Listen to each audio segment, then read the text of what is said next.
पकौड़े तो आपने कई बार बना कर के खाए होंगे, लेकिन एक बार आप मेरे तरीके से भुट्टे के पकौड़े बना कर के खाइएगा। जब तक सीज़न चलेगा तब तक आप इसे 4 से 5 बार बना कर के तो खा ही लेंगे। ये इतने ज़्यादा टेस्टी बनते हैं कि बच्चे भी इसे माँग-माँग कर के खाएँगे। तो चलिए देखते हैं भुट्टे के पकौड़े बनाने कैसे हैं। तो यहाँ भुट्टे के पकौड़े बनाने के लिए मैंने लिए हैं 4 कच्चे भुट्टे। तो यहाँ मैंने ताज़े भुट्टे लिए हैं और यहाँ ताज़े भुट्टे के ही पकौड़े बनाएँगे तो काफ़ी ज़्यादा टेस्टी बनते हैं। तो चलिए भुट्टे को छील लेते हैं।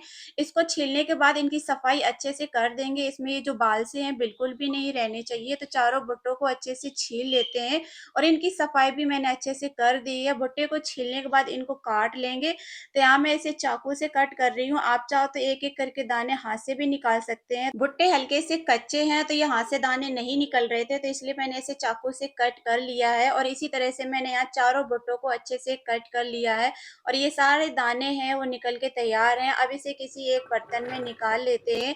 क्या आपने कभी इस तरीके से भुट्टे के पकौड़े बनाए हैं? अगर बनाए हैं तो प्लीज़ हमें कमेंट में ज़रूर बताइएगा।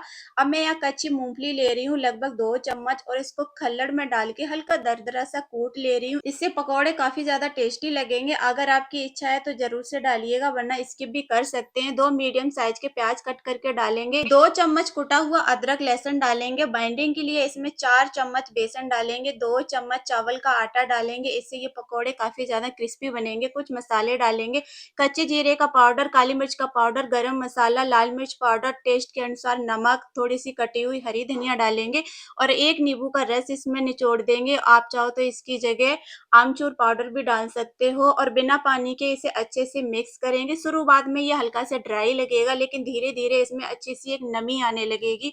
तो पहले शुरुआत में इसमें पानी ना डालें, पहले इसे हाथों से अच्छे से मिक्स कर लें। तो आप देख सकते हैं कितने अच्छे से ये मिक्स हो चुका है।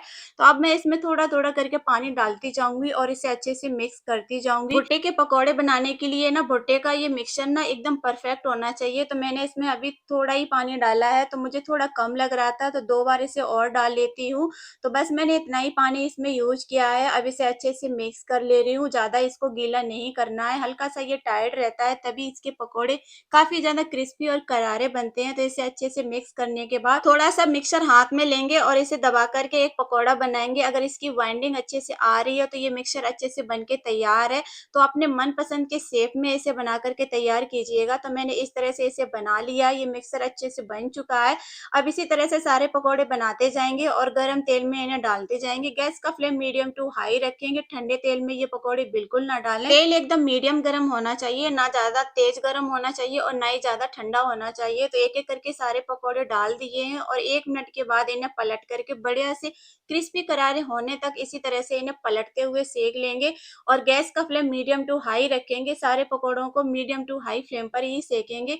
तो इन्हें बराबर चलाते रहेंगे ताकि ये क्रिस्पी और करारे हो जाएँ। तो इन्हें चलाना बिल्कुल बंद ना करें, इन्हें चलाते हुए बढ़िया से क्रिस्पी करारे होने तक सेक लेंगे और ये पकौड़े हैं सिक कर के तैयार हैं। आप देख सकते हैं इनका कलर है कितना अच्छा आया है और दिखने में ये कितने ज़्यादा सुंदर लग रहे हैं। तो यहाँ पकौड़े बन के तैयार हैं। अब आप चाहो तो इसे चटनी के साथ, चाय के साथ या फिर सॉस के साथ भी खा सकते हो। ये बहुत ही ज़्यादा टेस्टी लगते हैं। तो एक बार इस तरीके से भुट्टे के पकौड़े ज़रूर से बनाइएगा। सीज़न खत्म हो उससे पहले आप एक बार ज़रूर से ट्राई कीजिएगा। ये बहुत ज़्यादा टेस्टी लगते हैं। इवनिंग स्नैक्स में भी आप इसे बना कर के चाय के साथ एन्जॉय कर सकते हैं। मैंने ये पकौड़े बना कर के अपने घर में जब सभी को खिलाया तो सभी को बहुत पसंद आए और सभी ने बहुत तारीफ़ की। आपको मेरी रेसिपी कैसी लगी हमें कमेंट में ज़रूर से बताइएगा। रेसिपी पसंद आई हो तो वीडियो को लाइक शेयर ज़रूर कीजिएगा।